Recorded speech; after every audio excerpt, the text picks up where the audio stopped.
Standardized assemblies need to be repeatable. Repeatable. Repeatable? Repeatable. Repeatable.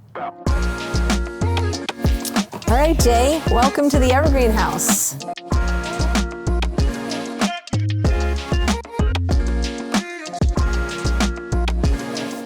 Standardized assemblies. So there's a difference between standardized assemblies and proprietary assemblies. And at Green New Deal Housing, we are hoping to build all of our single-family homes essentially the same way. We think that that will result in better building performance overall, and maybe more importantly, accelerate the transition to this kind of building, rather than reinvent how we're going to go about achieving a net zero enclosure every single time. And for that reason, the folks that we work with took about a year coming up with a suite of assemblies to use in this home, and hopefully our homes going forward, that kind of married the best of theory, practice, availability, and familiarity. So almost every decision that was made, whether it was the kind of foundation, how much insulation went under the slab, in particular how we built the wall, but also how we took care of our roof assembly, what kind of window details we used.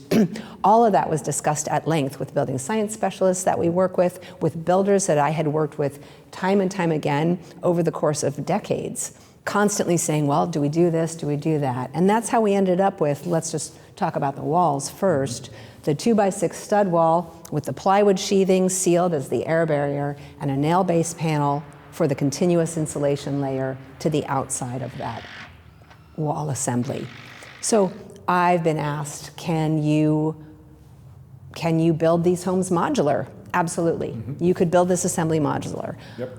I've been asked, can you panelize these walls ahead of time? Absolutely. You could panelize on site and tip them up. You could also panelize them in a factory, have them shipped. In fact, there's a company doing panelized wall assemblies extremely similar to this wall assembly out of Kansas. That's a little far for us to ship, but there are panelized companies in this region. If any of them wanted to take this on and sell it as a standard, that would be fantastic, because it would be one more way of accelerating the transition to this kind of building, making it even more cost effective.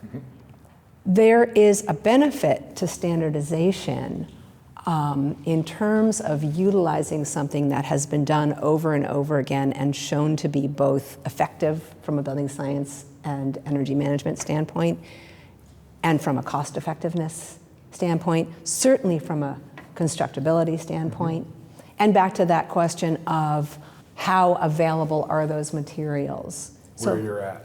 Yeah, where you are, exactly. So does it have to be plywood that you sheathe this wall with? Not necessarily. Could it be a proprietary product made of OSB that is shown to be an effective air barrier? Absolutely, but you don't have to do that. The assemblies in this building are not that different from typical conventional single-family home construction in the northern part of the US.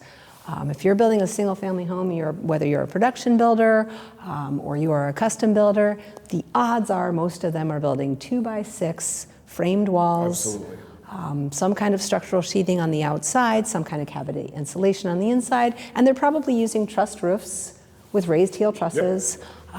And they are either building like a monolithic slab, or they may be using insulated concrete forms. Insulated concrete forms, which we're choosing for our foundation walls, are becoming more and more common, and especially in the Northland. The hurdle, which isn't that big of a leap, is the nail-based panels, which makes it so much easier. Similar strategies include a much more, to use the same phrase, is much more fiddly process. These nail-based panels make it pretty simple. And the window bucks, those are all really approachable techniques. It would be pretty easy to adopt for just about anybody. So a bunch of times today. So if a builder builds one of these houses and wants to build another one like it, the idea of the standardization is, okay, I can use any tri-pane window with a nail fin that meets that spec.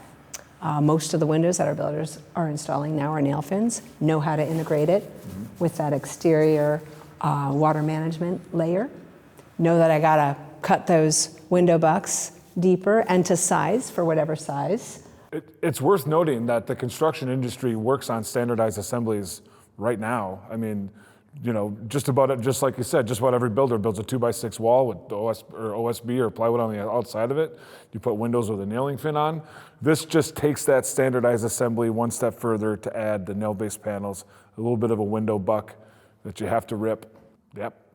So the idea of standardized assemblies is just really how we build residential buildings in general. Right. And really, if we think about our cars, most of us are not driving the exact same type of car with the same type of engine and the same type of systems that we were 25 years ago. And certainly, the cars made today are not made the same way of the cars 25 years ago. Well, it's time for our buildings to change as well to be ready for the next generation, and this is that building.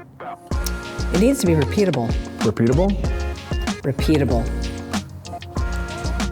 That's that, right? That's the stuff. We need to look at it and see what you think. Do we want to do it again?